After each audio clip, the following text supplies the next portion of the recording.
Imagínate caminando por los pasillos del Archivo Secreto Vaticano en una mañana de febrero de 1881. El aire huele a pergamino antiguo y a la cera de las velas que apenas iluminan los estantes interminables. Eres uno de los pocos privilegiados con acceso a estos documentos, y tus manos tiemblan ligeramente mientras abres un códice que nadie ha consultado en 300 años. El cardenal Joseph Hergenrother, prefecto del archivo, te observa desde la penumbra. Él sabe algo que tú apenas comienzas a sospechar. Entre estos documentos existe evidencia de una pregunta que la Iglesia ha evitado responder durante milenios. La pregunta es simple pero devastadora. ¿Qué existía antes del relato del Génesis? Durante siglos, los escribas vaticanos catalogaron meticulosamente cada texto, cada fragmento, cada mención de civilizaciones que parecían existir fuera del tiempo bíblico. No lo hacían para destruir la evidencia, como algunos conspiracionistas modernos sugieren, sino para preservarla en un silencio calculado. El trabajo de un archivista del Vaticano en el siglo XVII era extraordinariamente tedioso. Copiar índices, verificar fechas, comparar traducciones del arameo, del griego, del latín. Pasaban años enteros sin encontrar nada relevante. Pero cuando lo hacían, cuando sus ojos se posaban sobre una referencia a los gigantes de antes del diluvio, o a las ciudades sumergidas del primer tiempo, tenían instrucciones precisas: catalogar, preservar, silenciar. En 1587, el archivista jesuita Giovanni Battista Riccioli pasó 17 meses examinando fragmentos de lo que él llamaba los textos de Enoc ampliados. Estos no eran las versiones del libro de Enoc que conocemos hoy, apócrifas pero relativamente accesibles. Eran variantes más antiguas, traducidas del etíope al griego, luego al latín, con adiciones que no aparecían en ninguna otra fuente. Riccioli documentó en sus notas personales, que sobreviven en el archivo, referencias a 200 ángeles que descendieron en el monte Hermón y enseñaron a la humanidad los secretos del cielo y de la tierra antes de que Adán fuera formado. La frase te detiene. Antes de que Adán fuera formado. No dice antes del pecado o antes de la expulsión, sino antes de la creación misma del primer hombre según el Génesis.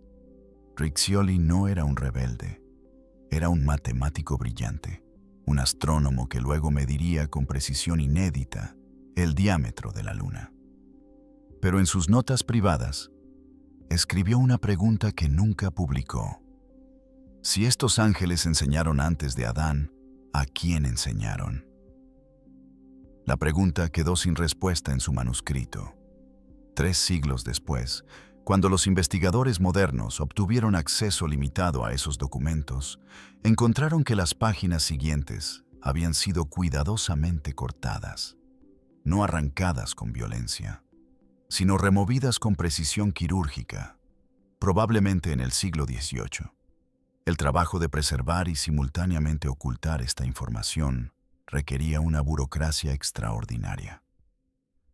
Los archivistas crearon sistemas de catalogación con códigos que solo ellos comprendían.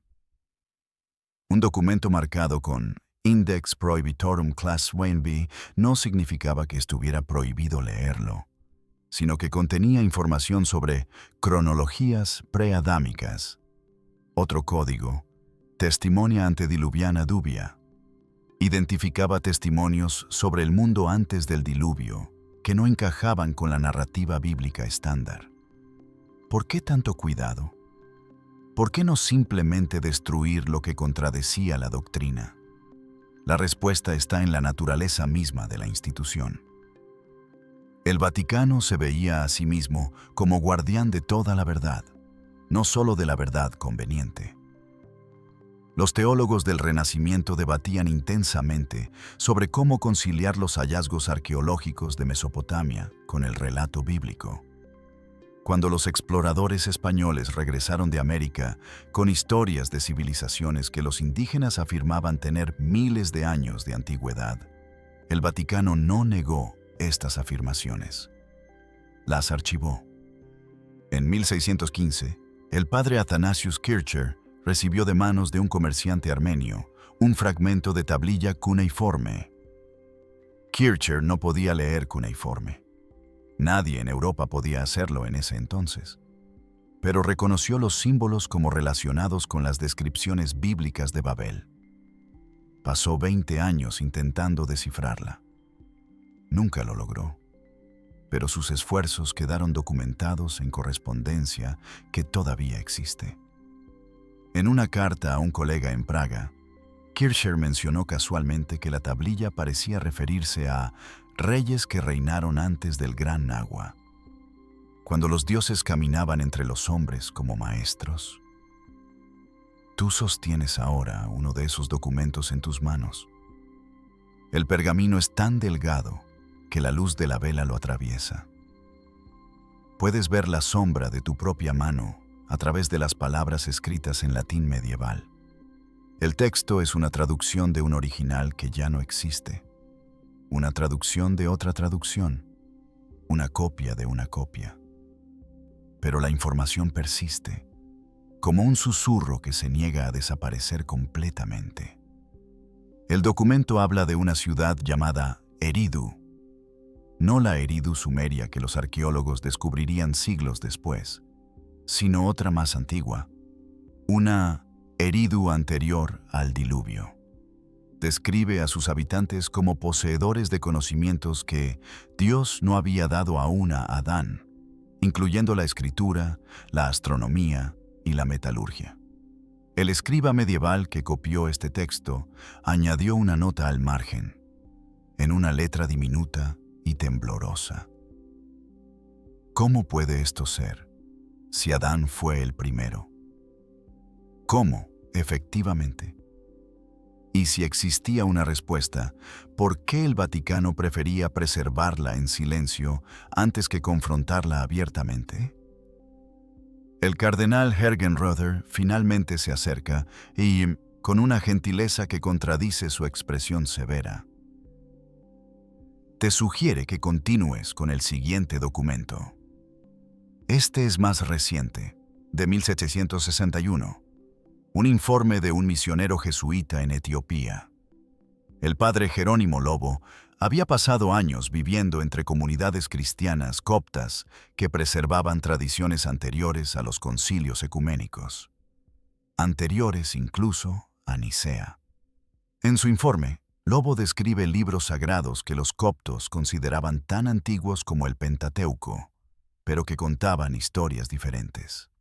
Uno de estos textos, según Lobo, describía a Seth, el tercer hijo de Adán, quien encontró en una cueva las tablas dejadas por los que vinieron antes. Las tablas contenían conocimiento astronómico tan preciso que Seth pudo predecir eclipses y calcular el movimiento de los planetas. Pero el detalle inquietante es este.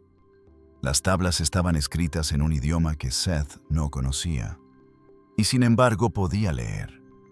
El texto copto decía que el conocimiento entró en él como un recuerdo de algo que nunca había aprendido. Esta idea, de conocimiento como recuerdo, de memoria de algo anterior a uno mismo, aparece repetidamente en los documentos que estás examinando. Es como si diferentes fuentes, separadas por siglos y continentes, compartieran una intuición común. Que la humanidad no empezó desde cero, sino que heredó fragmentos de algo previo. Lobo mismo no sabía qué hacer con esta información. Era un hombre piadoso, dedicado a su misión, pero también era observador y honesto. En su informe escribió: «He rezado mucho sobre este asunto. No encuentro herejía en estas historias, pero tampoco encuentro confirmación en las escrituras que conozco. Las he registrado fielmente y dejo su interpretación a mentes más sabias que la mía. El informe del lobo fue archivado y aparentemente olvidado durante casi 200 años. No fue hasta la década de 1950 cuando el acceso al archivo secreto se amplió ligeramente bajo Pío XII, que un investigador estadounidense, el profesor William Albright de la Universidad Johns Hopkins, encontró referencias a él. Albright solicitó permiso para examinar el documento completo, pero su solicitud fue cortésmente denegada. La razón oficial: documentos pendientes de evaluación teológica. En la práctica, esto significaba un limbo indefinido. Lo fascinante es que Albright no se rindió. A través de contactos académicos en el Vaticano, obtuvo resúmenes parciales del informe del lobo. En sus propias notas, publicadas póstumamente, Albright escribió: «Parece existir una tradición paralela, casi subterránea, dentro del cristianismo primitivo. Una tradición que no niega el Génesis, pero que le añade un prólogo que nunca se incluyó en el canon. Este prólogo habla de un mundo anterior, de una humanidad anterior, de un conocimiento que se perdió y que ocasionalmente resurge en fragmentos. Tú pasas las páginas lentamente. El pergamino cruje bajo tus dedos. Cada documento es un pequeño misterio, una pieza de un rompecabezas que parece deliberadamente incompleto. Encuentras referencias a excavaciones en Mesopotamia, realizadas por órdenes religiosas en el siglo XVI, mucho antes de que la arqueología se convirtiera en una ciencia formal.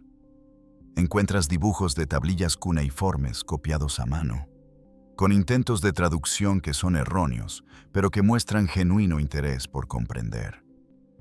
Un documento particularmente intrigante es una carta de 1603, escrita por un monje benedictino llamado Anselmo de Praga a su superior en Roma. Anselmo había adquirido de un comerciante judío un manuscrito en hebreo que afirmaba ser una versión ampliada del libro del Génesis, una versión que incluía los días antes del primer día. El manuscrito, según Anselmo, describía un periodo de caos ordenado antes de la creación. Un tiempo en que entidades que no eran Dios, pero tampoco eran completamente creadas, preparaban el mundo para la llegada de la humanidad. Anselmo preguntaba a su superior: ¿es esto gnóstico? ¿Es herético? ¿O es simplemente una elaboración de la tradición oral judía que no se incluyó en el texto canónico? La respuesta de su superior es breve y reveladora: preserva el manuscrito. No lo publiques, no lo destruyas. Espera. ¿Esperar qué? La respuesta nunca llegó, o si llegó, no se archivó junto con la pregunta. Mientras lees, comienzas a notar un patrón. Casi todos estos documentos terminan con instrucciones similares: preservar, catalogar, silenciar. No destruir, pero tampoco difundir. Es como si el Vaticano hubiera tomado una decisión consciente de mantener esta información en un estado de suspensión, ni confirmada ni negada, ni destruida ni revelada. El trabajo diario de mantener este equilibrio era, paradójicamente, mundano. Los archivistas tenían horarios estrictos. Llegaban a las 8 de la mañana, trabajaban en silencio hasta el mediodía, descansaban 1 hora, continuaban hasta las 6 de la tarde. Cada documento examinado debía registrarse en 3 catálogos diferentes: uno por tema, uno por fecha, uno por procedencia. Si un documento contenía información sensible, se añadía un 4.º registro, un índice secreto que solo los prefectos podían consultar. Este índice secreto todavía existe. Se llama Registrum Secretum y ocupa 3 habitaciones completas en el nivel más bajo del archivo. Nadie sabe exactamente cuántos documentos contiene, porque nunca se ha digitalizado ni se ha permitido un conteo público. Las estimaciones varían entre 15.000 y 40.000 ítems. Entre ellos, supuestamente, está la categoría más enigmática de todas.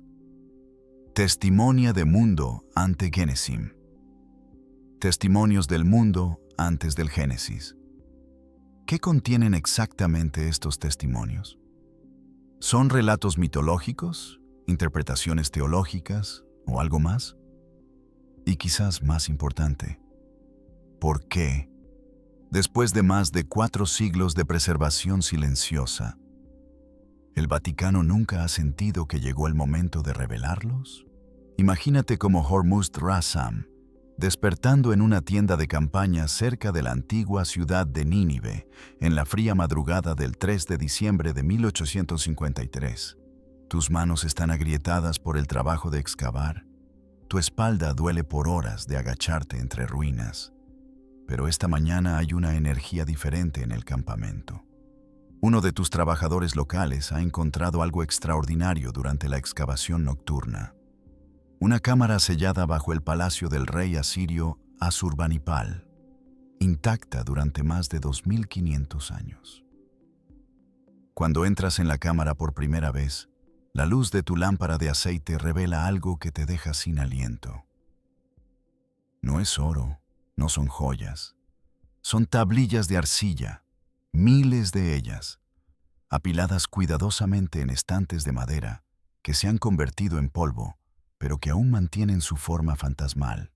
Esta es la biblioteca de Asurbanipal, y tú acabas de encontrar lo que eventualmente se conocerá como una de las colecciones de textos antiguos más importantes jamás descubiertas. Pero lo que no sabes aún, lo que nadie podría saber en ese momento, es que entre estas tablillas hay algunas que desafiarán la comprensión de la cronología humana, tal como el siglo XIX la concebía. El trabajo de extraer las tablillas era agotador y técnico.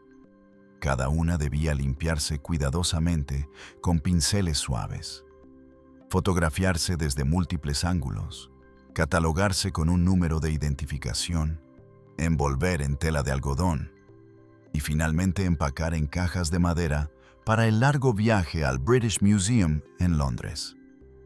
Rassam y su equipo procesaban quizás 20 tablillas al día, trabajando desde que había suficiente luz hasta que sus ojos ya no podían distinguir los pequeños caracteres cuneiformes impresos en la arcilla. Entre las tablillas estaba una que llevaría el número de catálogo K375. A simple vista no parecía especial. Medía aproximadamente 15 centímetros de ancho, estaba rota en varias secciones y su superficie estaba cubierta con el cuneiforme acadio estándar. Fue empacada junto con otras 100 tablillas similares y enviada a Londres, donde permanecería sin traducir durante casi 20 años. No fue hasta 1872 que George Smith, un joven asistente autodidacta del British Museum que había aprendido a leer cuneiforme, estudiando las tablillas durante sus descansos de almuerzo, finalmente examinó K375 con detención. Lo que leyó lo dejó tan atónito que, según testigos presentes, comenzó a desvestirse de la emoción. Un comportamiento completamente impropio para un caballero victoriano, pero comprensible dada la magnitud de su descubrimiento. La tablilla contenía una versión del relato del diluvio casi idéntica a la historia de Noé en el Génesis, pero era cientos de años más antigua. El héroe se llamaba Utnapishtim en lugar de Noé. Los dioses eran múltiples en lugar de uno solo, pero los detalles eran inquietantemente similares. La construcción del arca, el embarque de los animales, el envío de pájaros para encontrar tierra seca, el sacrificio después de la inundación. El descubrimiento de Smith causó sensación en toda Europa. Los periódicos publicaron titulares dramáticos. ¿Es la Biblia una copia? Los teólogos se apresuraron a escribir refutaciones o confirmaciones. El debate era intenso, apasionado y a menudo más emocional que académico. Pero hubo algo que casi nadie notó en ese momento. Algo que solo se volvería evidente décadas después, cuando más tablillas fueron traducidas y comparadas. La tablilla K375 no era solo antigua. Contenía referencias a eventos que supuestamente ocurrieron antes del diluvio. Eventos que involucraban reyes que reinaron durante miles de años, ciudades construidas por seres que el texto llamaba Apkallu, sabios que descendieron del cielo para enseñar a la humanidad las artes de la civilización. En 1923, el asiriólogo alemán Erich Ebeling publicó una traducción completa de una serie de tablillas relacionadas que expandían la historia de los Apkallu. Según estos textos, los Apkallu habían aparecido antes de la fundación de las primeras ciudades sumerias, antes incluso de que existiera la escritura para registrar su llegada. El texto decía: en el principio, cuando la realeza descendió del cielo, los Apkallu caminaban entre los hombres como maestros. Enseñaron el plano de las ciudades, la medida de los campos, el cálculo de las estrellas. Lo perturbador de estas tablillas no era que contradecían la Biblia. Los académicos ya estaban acostumbrados a encontrar diferencias entre fuentes antiguas, sino que describían conocimientos que, según nuestra comprensión de la historia humana, no deberían haber existido aún. Hablaban de sistemas de irrigación complejos, de observatorios astronómicos, de técnicas metalúrgicas avanzadas, todo esto supuestamente desarrollado antes de la invención de la escritura, antes de las primeras ciudades de las que teníamos evidencia arqueológica. Un documento particularmente enigmático, traducido en 1935 por el académico francés Jean Nougayrolle, describía lo que llamaba las 7 ciudades de antes del agua. El texto afirmaba que estas ciudades habían sido construidas por los Apkallu, siguiendo un diseño celestial, y que en ellas se habían preservado tablillas con todo el conocimiento del cielo y de la tierra, para que sobrevivieran al diluvio venidero. Nougayrolle, un hombre meticuloso y cauteloso, añadió una nota al pie en su traducción que revela su inquietud. El texto parece implicar la existencia de bibliotecas o archivos anteriores al desarrollo de la escritura cuneiforme. Esto es, por supuesto, cronológicamente imposible según nuestra comprensión actual. Debo confesar que no sé cómo interpretar esta aparente contradicción. Mientras tanto, en el Vaticano, estos descubrimientos no pasaban desapercibidos. La Comisión Bíblica Pontificia, establecida en 1902 por el Papa León XIII precisamente para abordar cuestiones de compatibilidad entre la arqueología y las escrituras, recibía copias de todas las publicaciones importantes sobre Mesopotamia. Los archivos de la comisión, parcialmente abiertos en la década del 90, muestran que sus miembros seguían muy de cerca el trabajo de Ebeling, Nougayrolle y otros.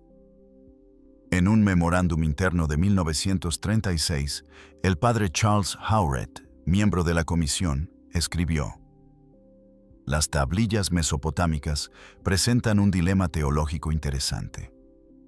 Si sus relatos de conocimiento antediluviano son meramente míticos, no representan problema.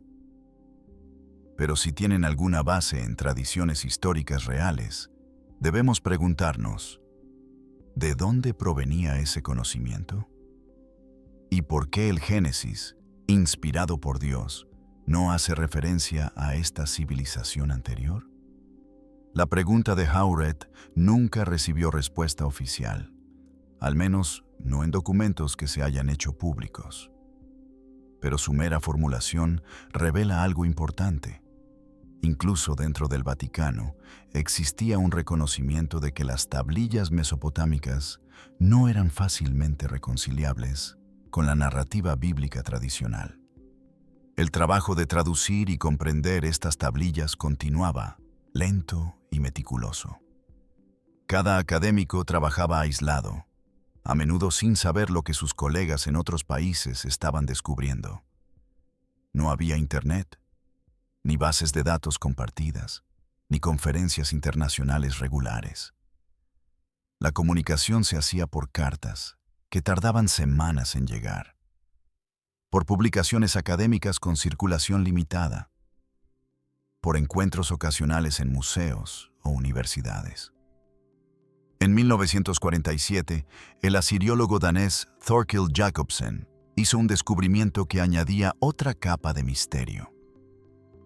Mientras catalogaba tablillas fragmentarias en el Museo de Copenhague, encontró lo que parecía ser una lista de reyes antediluvianos.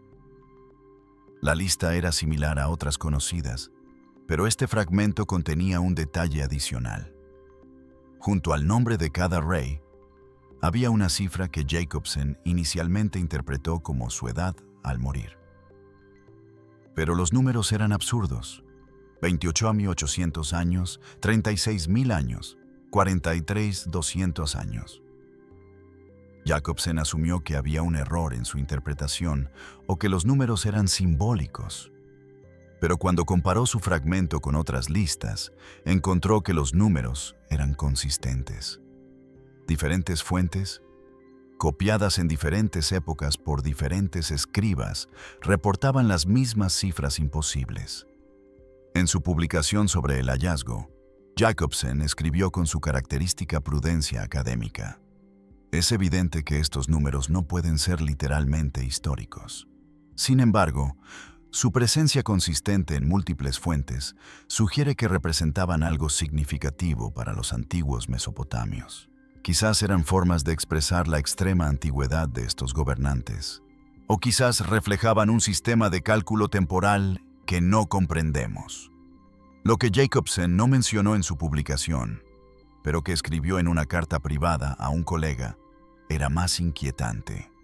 Lo que me perturba no son los números en sí, sino el hecho de que los escribas los trataran como información factual. No los presentan como mitos o leyendas, sino como registro histórico, con el mismo tono y formato que usan para reyes posteriores cuya existencia podemos verificar arqueológicamente. Mientras esto ocurría en el mundo académico, en el Vaticano se desarrollaba un proceso paralelo.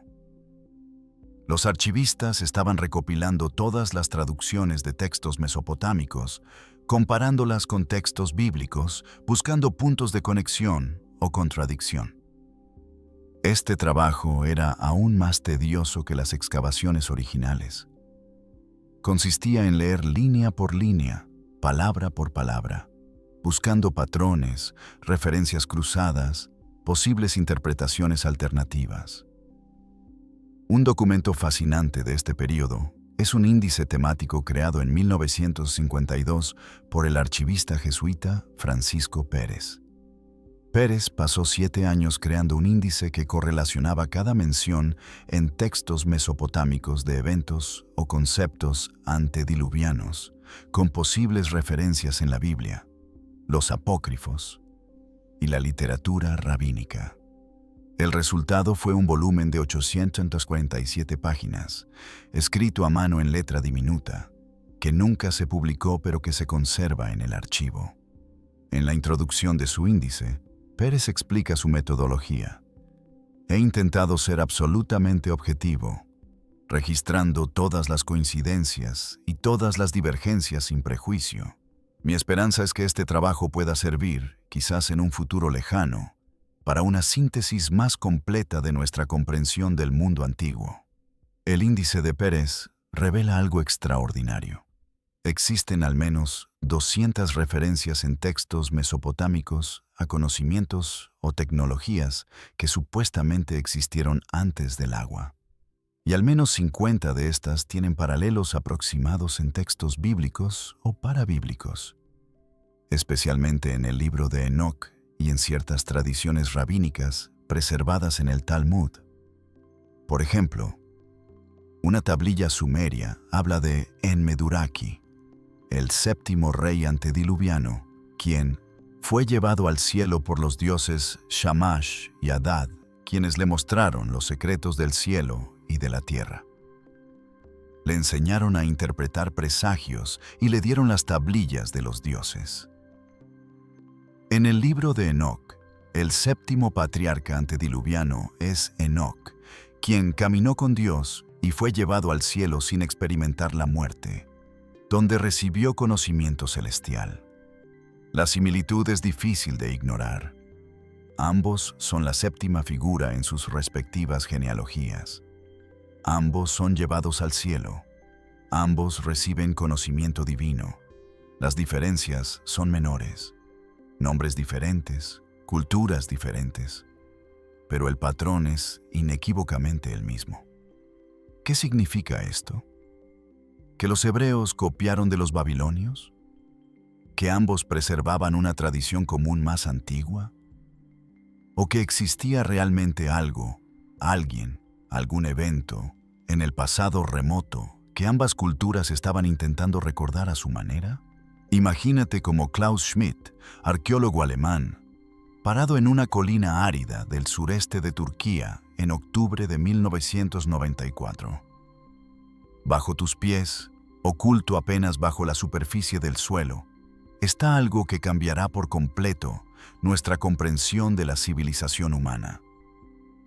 ¿Aún no lo sabes? Pero estás a punto de descubrir el templo más antiguo del mundo.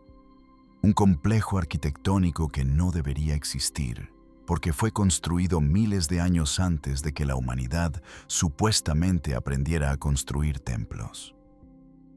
El sitio se llama Göbekli Tepe, que en turco significa colina panzuda, un nombre poco digno para lo que resultará ser uno de los descubrimientos arqueológicos más importantes del siglo XX. Schmidt había llegado allí casi por accidente, siguiendo referencias en un informe de superficie de los años 60 que mencionaba piedras talladas inusuales. Lo que esperaba encontrar era quizás un cementerio bizantino o, con suerte, alguna estructura medieval. Lo que encontró desafió todo lo que creía saber sobre los orígenes de la civilización. El trabajo inicial era, como siempre en arqueología, tedioso y poco glamoroso. Schmidt y su pequeño equipo pasaron semanas estableciendo una cuadrícula de excavación, tomando medidas topográficas, limpiando la maleza. Cada día comenzaba antes del amanecer para aprovechar las horas frescas antes del calor punzante del mediodía. Cavaban lentamente, capa por capa, usando palas pequeñas y pinceles, registrando meticulosamente cada fragmento de cerámica, cada herramienta de piedra, cada anomalía en el suelo. Pero había algo extraño desde el principio. No encontraban cerámica. En un sitio arqueológico de Medio Oriente, esto era casi imposible. La cerámica está en todas partes. Es el marcador cronológico más básico. Su ausencia significaba una sola cosa. El sitio era anterior a la invención de la cerámica, anterior al 9000 a.C., anterior a la agricultura, anterior a todo lo que los arqueólogos consideraban el comienzo de la civilización. Cuando finalmente expusieron el primer pilar de piedra caliza tallada, Schmidt supo que había encontrado algo extraordinario. El pilar medía más de 5 metros de altura, pesaba varias toneladas y estaba cubierto de elaborados relieves de animales: zorros, serpientes, escorpiones, pájaros, toros salvajes. La técnica de tallado era sofisticada, mostraba un dominio de la piedra que no se suponía que existiera en esa época. Pero lo verdaderamente asombroso vino después. A medida que excavaban, encontraron más pilares dispuestos en círculos, formando estructuras que solo podían describirse como templos. Y no era un solo templo. Había múltiples estructuras, construidas una sobre otra en diferentes períodos. Todas anteriores a la agricultura, todas construidas por cazadores-recolectores que, según nuestra comprensión tradicional de la historia, no deberían haber tenido ni la organización social ni la motivación para crear algo así. El trabajo de Schmidt en Göbekli Tepe se extendió por casi 2 décadas, hasta su muerte en 2014. Cada temporada de excavación revelaba más complejidad, más misterios. Encontraron que los constructores habían extraído los enormes pilares de canteras ubicadas a varios cientos de metros del sitio, lo que significaba que habían transportado piedras de 15 toneladas sin animales de carga, sin ruedas, sin ninguna de las tecnologías que asumimos son necesarias para tales hazañas. Los relieves en los pilares mostraban no solo animales, sino también símbolos abstractos que parecían tener significado ritual o quizás astronómico. Un pilar en particular, que Schmidt llamaba el Pilar del Zorro, mostraba una compleja escena con múltiples animales dispuestos en lo que podría ser una narrativa o, según algunos investigadores, una especie de mapa estelar. Pero quizás el aspecto más inquietante de Göbekli Tepe era este. Después de generaciones de uso, los constructores deliberadamente enterraron los templos. No los abandonaron, no permitieron que cayeran en ruinas. Los rellenaron cuidadosamente con tierra y escombros, preservándolos perfectamente para el futuro, y luego construyeron nuevos templos encima. ¿Por qué? Schmidt no tenía respuesta. Especulaba que quizás cada generación necesitaba construir su propio espacio sagrado, o quizás había razones rituales que nunca comprenderíamos. Lo que Göbekli Tepe demostraba de manera irrefutable era que la civilización no comenzó con la agricultura, como los arqueólogos habían asumido durante un siglo. La secuencia tradicional, primero agricultura, luego asentamientos permanentes, luego especialización laboral, luego templos y religión organizada, estaba completamente invertida. Aquí, el templo vino primero. La religión organizada vino antes que la agricultura, no después. Este descubrimiento tenía implicaciones que iban mucho más allá de la arqueología. Si cazadores-recolectores podían organizarse para construir complejos monumentales, si tenían cosmologías lo suficientemente sofisticadas como para representarlas en piedra tallada, ¿qué más podían haber logrado? ¿Qué más podríamos estar subestimando sobre las capacidades de la humanidad antigua? En el Vaticano, el descubrimiento de Göbekli Tepe fue seguido con interés, pero también con cautela. En 1999, la Pontificia Academia de Ciencias organizó un simposio sobre orígenes de la civilización y la fe, donde Schmidt fue invitado a presentar sus hallazgos.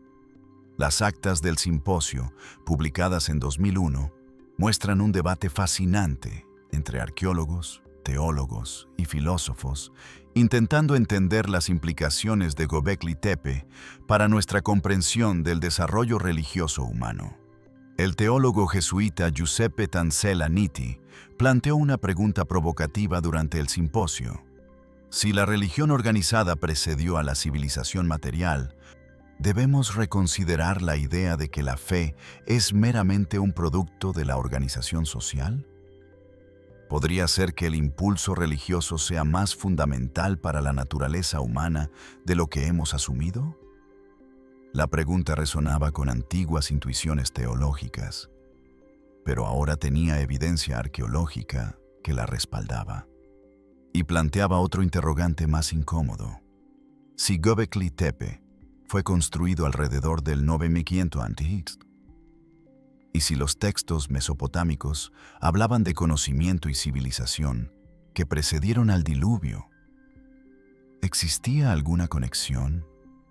¿Era posible que las leyendas de los Apkallu, de los maestros antediluvianos, de las 7 ciudades antes del agua, tuvieran alguna base en realidades arqueológicas como Göbekli Tepe?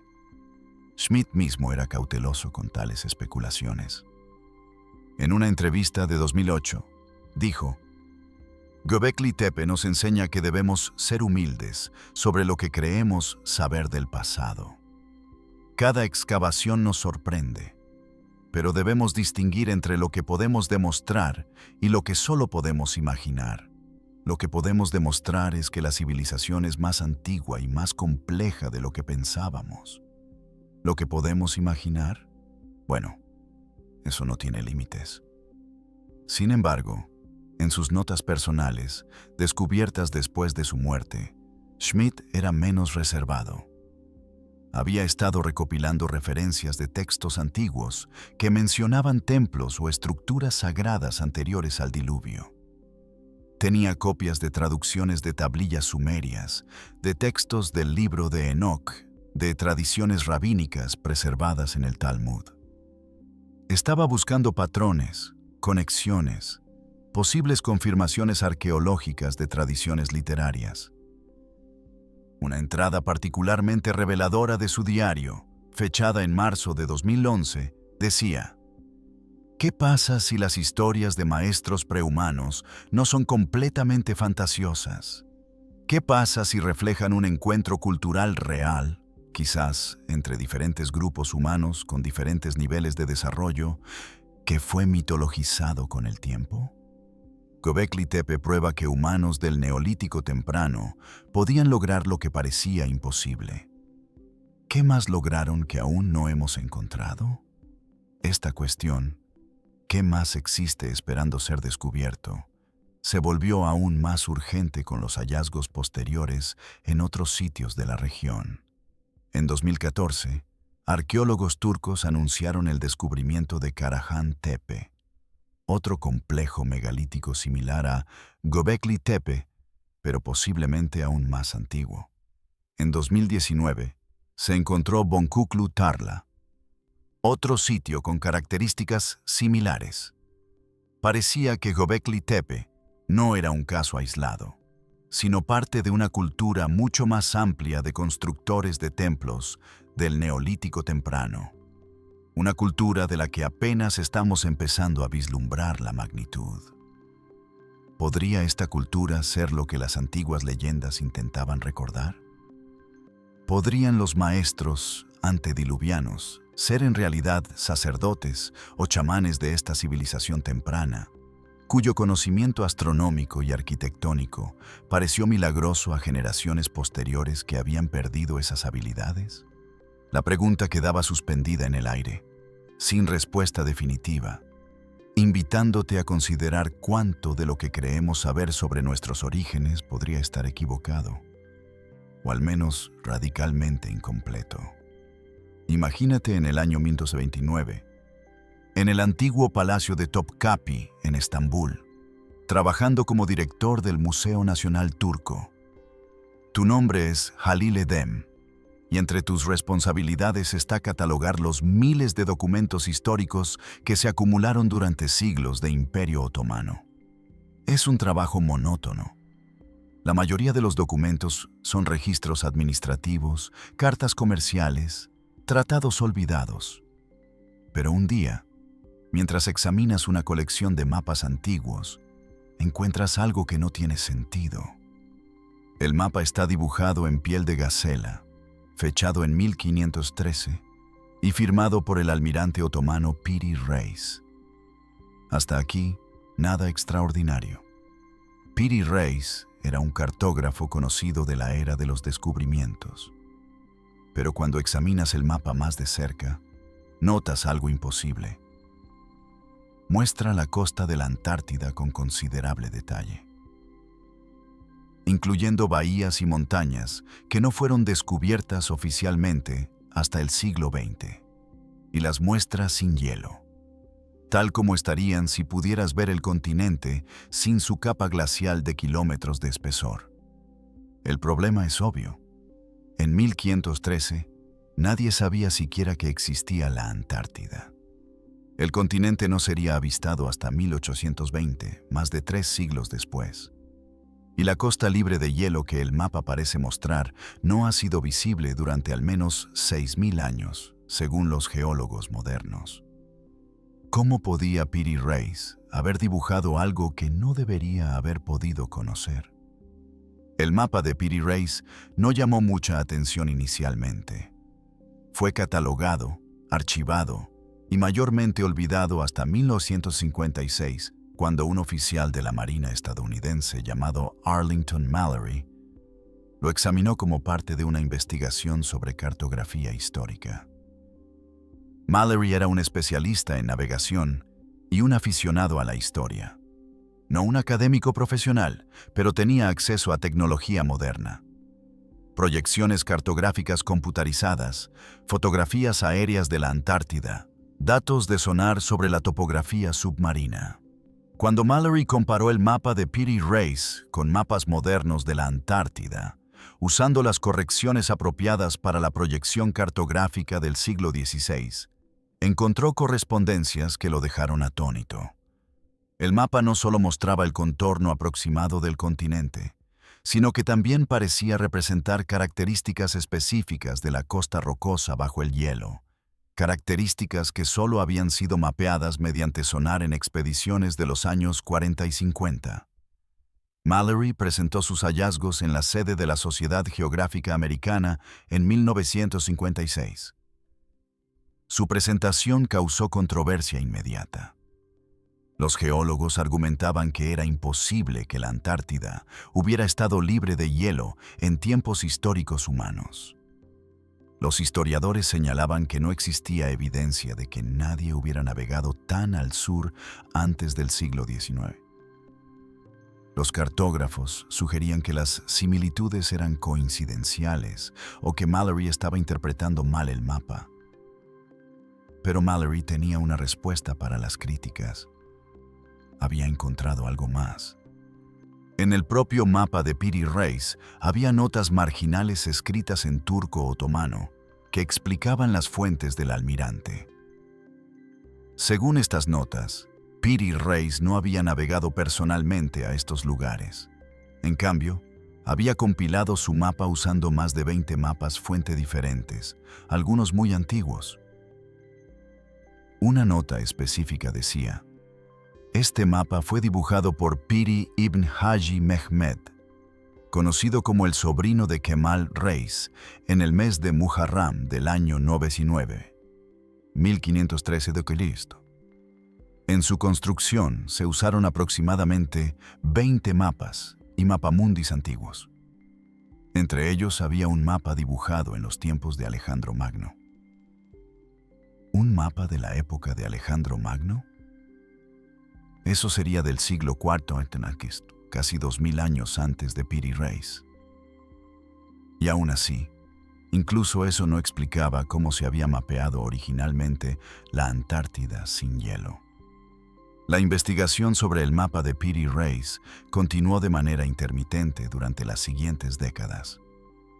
En 1963, el profesor Charles Hapgood de la Universidad de New Hampshire publicó un libro titulado Maps of the Ancient Sea Kings, Mapas de los antiguos reyes del mar, donde argumentaba que existía evidencia de una tradición cartográfica muy antigua, anterior a las civilizaciones conocidas, que había sido preservada y copiada a través de los siglos.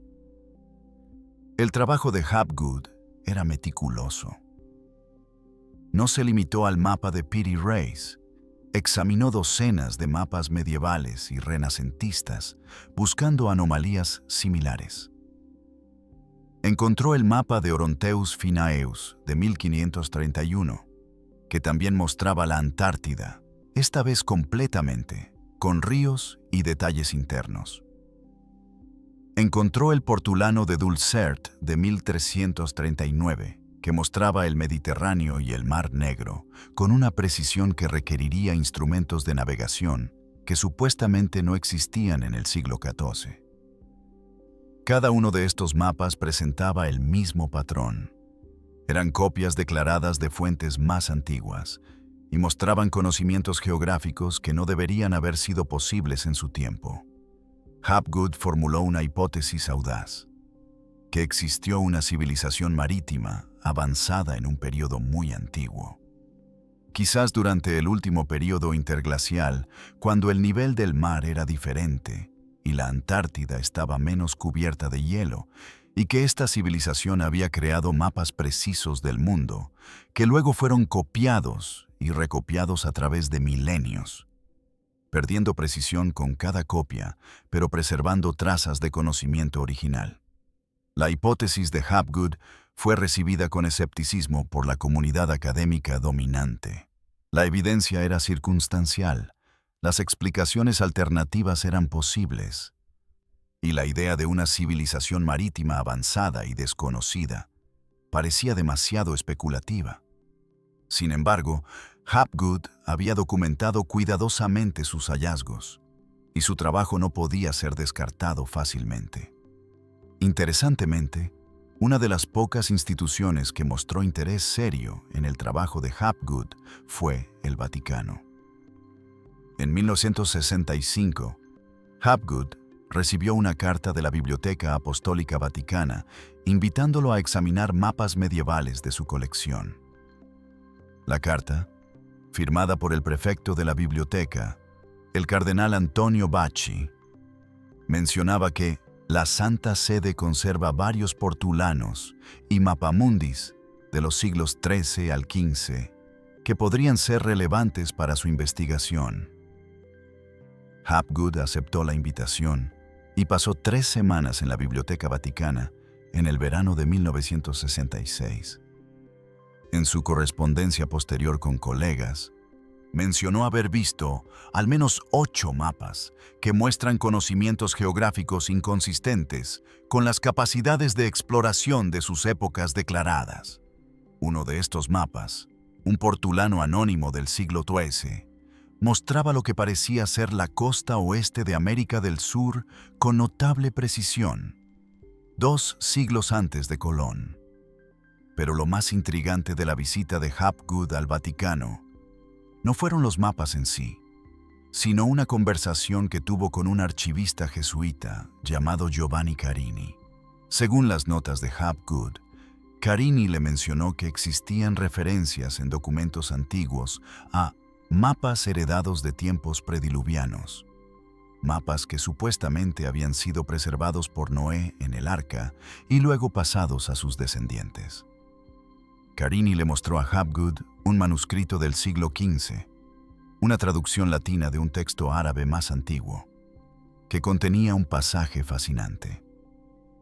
Los sabios antiguos, antes del gran diluvio, conocían la extensión de toda la tierra y de todos los mares. Hicieron mapas que mostraban cada isla, cada costa, cada montaña. Estos mapas fueron guardados en bibliotecas de piedra en 7 ciudades. Y cuando las aguas llegaron, algunos fueron salvados y llevados en el arca. De estos mapas antiguos, los navegantes de todas las eras han copiado, aunque con cada copia se pierde algo de la verdad original. ¿Era esto solo leyenda? ¿O preservaba alguna memoria de una tradición cartográfica real mucho más antigua de lo que la historia académica reconocía? Hapgood no sabía, y Carini tampoco. Pero el archivista le confesó algo más. Tenemos muchos documentos así, que hablan de conocimientos antiguos perdidos. No los publicamos porque no sabemos cómo interpretarlos. ¿Son alegorías? ¿Son mitos? ¿O son intentos genuinos de preservar información histórica? Sin evidencia arqueológica clara, no podemos saberlo. La cuestión de los mapas imposibles quedó en suspenso, catalogada en la extensa categoría de misterios históricos interesantes, pero no resueltos. Hapgood continuó su investigación hasta su muerte en 1982. Pero nunca pudo probar definitivamente su hipótesis de una civilización marítima antigua. Sin embargo, en años recientes, la tecnología moderna ha añadido nuevas dimensiones al misterio. El mapeo por satélite y el análisis de imágenes de radar han revelado características de la costa antártica bajo el hielo que coinciden sorprendentemente bien con algunas de las características mostradas en mapas antiguos. En 2001, un equipo de geofísicos de la Universidad de Cambridge Comparó el mapa de Peary Race con mapas topográficos por radar de la Antártida y encontró correspondencias que consideraron estadísticamente significativas, aunque no concluyentes. La pregunta permanece: si estos mapas realmente representan conocimiento de una época muy antigua, ¿cómo llegó ese conocimiento a existir? ¿Quiénes eran los antiguos reyes del mar de los que Hapgood habló? ¿Y por qué toda evidencia de su civilización, excepto estos mapas copiados y recopiados, ha desaparecido completamente? Quizás la respuesta más honesta es simplemente que no lo sabemos, que estamos mirando a través de un vidrio oscuro, viendo trazas de algo que podría haber existido antes de que comenzara la historia tal como la conocemos, antes incluso de que existieran palabras para recordarlo. Imagínate en el año 40 a.C., parado en los muelles de Alejandría mientras el humo se eleva de la ciudad. Eres un escriba de la gran biblioteca y has pasado las últimas horas desesperadamente salvando rollos de papiro de las llamas que consumen secciones del puerto. La guerra civil romana ha llegado a Egipto. Julio César está sitiado en el Palacio Real. Y en el caos de la batalla, el fuego se ha extendido desde los barcos en el puerto hasta los almacenes cercanos, algunos de los cuales contienen parte de la colección de la biblioteca. No es la primera vez que la biblioteca de Alejandría enfrenta peligro. Y no será la última, pero mientras sostienes en tus manos rollos que podrían ser las únicas copias existentes de obras antiguas, te das cuenta de que algo irreemplazable se está perdiendo. No solo para Alejandría, sino para toda la humanidad futura. La Biblioteca de Alejandría fue fundada alrededor del 283 a.C. por Ptolomeo II Filadelfo, aunque su padre Ptolomeo I Sóter había iniciado el proyecto. La ambición era extraordinaria: recopilar todo el conocimiento del mundo conocido en un solo lugar. Los Ptolomeos enviaron agentes a todos los rincones del mundo mediterráneo y más allá, comprando, copiando y a veces confiscando manuscritos. Tenían una política particularmente agresiva. Todos los barcos que llegaban al puerto de Alejandría debían entregar cualquier libro que llevaran. Los libros eran copiados y se devolvían las copias a sus dueños, mientras que los originales iban a la biblioteca. El trabajo de mantener la biblioteca era monumental y monótono. Había cientos de escribas empleados a tiempo completo copiando manuscritos, verificando traducciones, creando catálogos. Cada rollo debía ser desenrollado cuidadosamente. El texto copiado palabra por palabra en papiro fresco. Luego el rollo original debía ser almacenado en condiciones específicas para preservarlo del calor y la humedad. Un escriba experimentado podía copiar quizás un rollo al día, trabajando desde el amanecer hasta que la luz natural se volvía insuficiente para distinguir las letras pequeñas. Los catálogos en sí eran obras maestras de organización. Calímaco de Cirene, que trabajó en la biblioteca en el siglo XIII, creó los pinaques, una bibliografía en 120 volúmenes que catalogaba todos los rollos de la biblioteca organizados por autor, título, tema y primeras palabras. Era esencialmente la primera bibliografía científica del mundo, y su creación requirió décadas de trabajo meticuloso.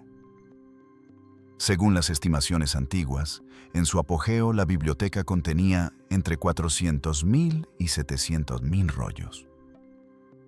Dado que algunos textos largos requerían múltiples rollos, esto representaba quizás 100.000 obras individuales. Era, sin duda, la colección de conocimiento más grande del mundo antiguo. Pero, ¿qué contenía exactamente?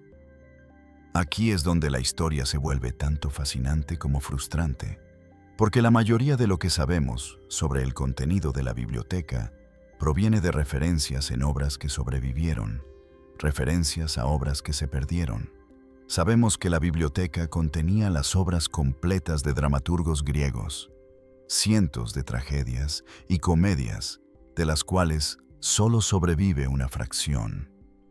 Sabemos que contenía tratados científicos de Aristarco sobre heliocentrismo, teorías que anticipaban a Copérnico por 18 siglos, pero que fueron rechazadas y finalmente olvidadas. Sabemos que contenía historias detalladas de civilizaciones antiguas, escritas por autores que habían tenido acceso a archivos que ya no existen. Uno de los textos más intrigantes que sabemos estuvo en la biblioteca fue la Historia de Egipto de Manetón, un sacerdote egipcio del siglo XIII, Anitisto, que tenía acceso a los archivos de los templos egipcios. Manetón compiló una cronología completa de todos los faraones egipcios desde los tiempos más remotos hasta su propia época, organizándolos en 30 dinastías. Lo fascinante es que Manetón no comenzó su historia con la primera dinastía unificada alrededor del 300, sino con algo que llamó el reino de los dioses, y el reino de los semidioses. Períodos que, según sus cálculos, se extendían decenas de miles de años en el pasado. Solo tenemos fragmentos de la obra de Manetón, preservados en citas de autores posteriores como Josefo y Sexto Julio Africano. Estos fragmentos mencionan reyes divinos que reinaron durante miles de años, una era antes de los faraones humanos cuando los dioses gobernaban directamente sobre Egipto. Los académicos modernos generalmente interpretan esto como mitología, pero Manetón lo presentaba como historia, utilizando el mismo formato y tono que usaba para faraones históricos verificables. ¿Qué información tenía Manetón en los archivos de los templos que lo llevó a incluir estos periodos predináticos? Nunca lo sabremos, porque tanto su obra completa como probablemente sus fuentes en los archivos de los templos se perdieron. Otro texto intrigante fue la Historia de Babilonia de Beroso, un sacerdote babilonio contemporáneo de Manetón, que también compiló la historia de su civilización usando archivos de templos antiguos. Al igual que Manetón, Beroso describió períodos de reyes que reinaron antes del diluvio, incluidos los famosos reyes antediluvianos con sus reinados imposiblemente largos. La obra completa de Beroso también se perdió y solo sobrevive en fragmentos citados por autores posteriores. La biblioteca también contenía obras que eran antiguas incluso para los estándares de Alejandría. Sabemos que tenían copias de textos egipcios que ya tenían 1000 años cuando fueron copiados para la biblioteca. Tenían traducciones al griego de textos babilonios y persas. Tenían, según algunos testimonios, textos de la India traducidos por eruditos que habían acompañado a Alejandro Magno en sus campañas orientales. Un testimonio particularmente intrigante proviene de Clemente de Alejandría, un padre de la Iglesia que vivió en el siglo II a.C. y que tuvo acceso a lo que quedaba de la biblioteca en su época. Clemente menciona haber visto libros herméticos que supuestamente contenían la sabiduría del antiguo Egipto, incluyendo conocimientos de astronomía, medicina y filosofía. Describe estos libros como siendo de extrema antigüedad, aunque no puede verificar cuán antiguos eran realmente. Lo que hace esta pérdida especialmente dolorosa es que no fue un evento único y catastrófico, sino un proceso gradual de destrucción a lo largo de siglos. El incendio del 48 durante el sitio de César destruyó parte de la colección, pero no toda. La biblioteca continuó funcionando, aunque disminuida durante varios siglos más.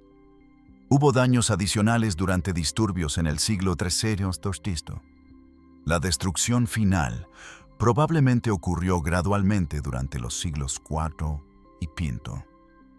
A medida que el cristianismo se convirtió en la religión dominante y el interés en preservar textos paganos disminuyó. Para el siglo VII, cuando los árabes conquistaron Alejandría, la gran biblioteca ya había desaparecido. La historia famosa del califa Omar ordenando quemar los libros restantes con el argumento de que, si están de acuerdo con el Corán, son innecesarios, y si no están de acuerdo son perniciosos. Es probablemente apócrifa, pero refleja una realidad. Para entonces, quedaba poco o nada que quemar. ¿Qué se perdió exactamente? La lista es devastadora cuando comienzas a compilarla. Se perdieron las 3/4 partes de las obras de los dramaturgos griegos clásicos. Se perdieron tratados científicos que podrían haber acelerado el progreso científico en siglos. Se perdieron historias detalladas de civilizaciones antiguas que ahora apenas conocemos. Se perdieron posiblemente textos que preservaban tradiciones y conocimientos de periodos aún más remotos. En el Vaticano, la pérdida de la Biblioteca de Alejandría siempre ha sido vista con particular melancolía, porque representa exactamente el tipo de pérdida cultural que la Iglesia ha intentado prevenir con sus propios archivos. En un documento de 1883, el cardenal Isidore Boccalini escribió: «La destrucción de Alejandría nos enseña que ninguna institución humana es inmune a la impermanencia. Por eso debemos ser diligentes en preservar no solo lo que consideramos valioso hoy, sino también lo que futuras generaciones podrían valorar, incluso si no comprendemos completamente su importancia ahora». Este principio de preservación amplia, de no ser demasiado selectivo sobre qué preservar, ha guiado la política de archivo del Vaticano. Es por eso que los archivos contienen no solo documentos oficiales de la Iglesia, sino también cartas personales, informes de misioneros sobre culturas lejanas, traducciones de textos no cristianos e incluso documentos que cuestionan aspectos de la doctrina. Entre estos documentos hay uno particularmente relevante para nuestra investigación. Un catálogo parcial de la Biblioteca de Alejandría, compilado por un erudito bizantino llamado Eustacio en el siglo XVI d.C., basado en catálogos más antiguos que todavía existían en su época. El catálogo de Eustacio, preservado en el Archivo Vaticano, lista obras que ya estaban perdidas en el siglo VI, pero de las que él conocía por referencias.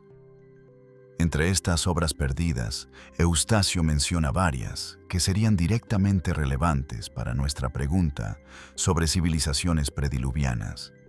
Lista una Cronología de las eras del mundo, de un autor desconocido que supuestamente cubría desde antes del diluvio hasta el presente.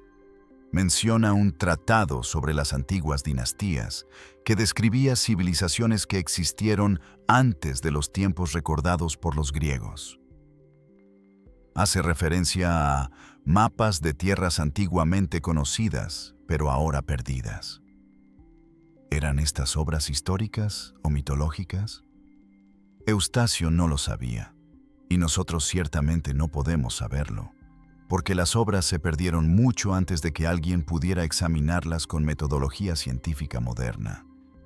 Lo que la pérdida de Alejandría nos enseña es que nuestra visión del pasado está inevitablemente incompleta, no solo por limitaciones arqueológicas, sino porque evidencia textual masiva simplemente ha desaparecido. Estamos mirando el mundo antiguo a través de un filtro de supervivencia accidental, donde lo que tenemos es lo que casualmente sobrevivió, no necesariamente lo que era más importante o informativo. Y eso plantea una pregunta inquietante. ¿Cuánto de lo que creemos saber sobre la historia antigua es simplemente lo que los accidentes de preservación nos han permitido conocer? ¿Y cuánto de lo que las culturas antiguas sabían sobre su propio pasado remoto se perdió cuando desaparecieron bibliotecas como Alejandría? Mientras el sol se pone sobre el puerto de Alejandría en ese día de 48, tú, el escriba, sostienes los últimos rollos salvados del fuego. No sabes qué contienen, no has tenido tiempo de leerlos. Podrían ser inventarios comerciales sin importancia, o podrían ser las únicas copias de obras maestras irreemplazables. Todo lo que sabes es que algo se está perdiendo, algo que futuras generaciones podrían haber valorado. Y no hay nada que puedas hacer excepto salvar lo que puedes y esperar que sea suficiente. Pero por supuesto, nunca fue suficiente.